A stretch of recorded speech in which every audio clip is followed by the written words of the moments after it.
Ayan, so click version 3 na nagpalit lang ako ng tipos. Kakapukpok ko, pagtanggal ng tipos, ayaw na niyang mag-on kanina. So ngayon umandar na siya. Ang ginawa ko lang is ganito. Ayan, kinabahan ako kasi wala naman akong winairingan.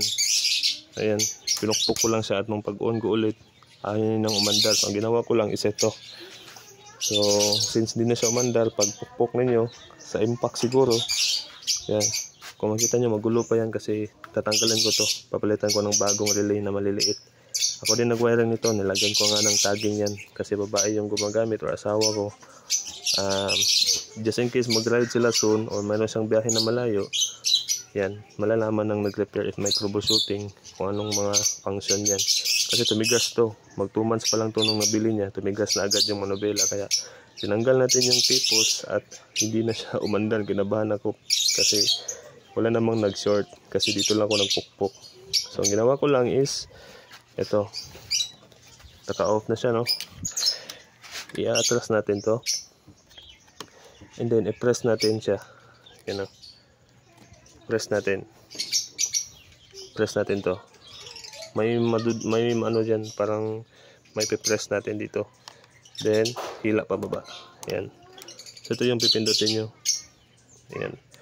And then ang ginawa ko para ma-double check kasi kinabahan ako eh. Hindi nga ako nakapag-kausap ng maayos kanina sa customer kasi na ano na ako.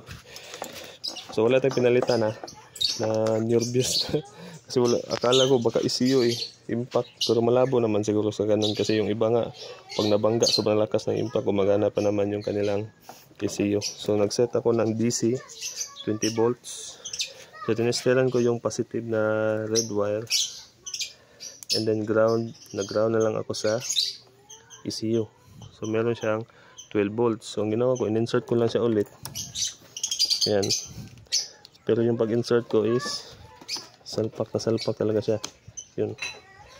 Then balik natin yung takip na rubber. Yan. Make sure na sagad. Yan. So pag on ko ulit, ayun, gumana na siya. So sa impact lang pala, umatras siguro tong or nag-disconnect siguro yung ibang terminal dyan pag pukpok.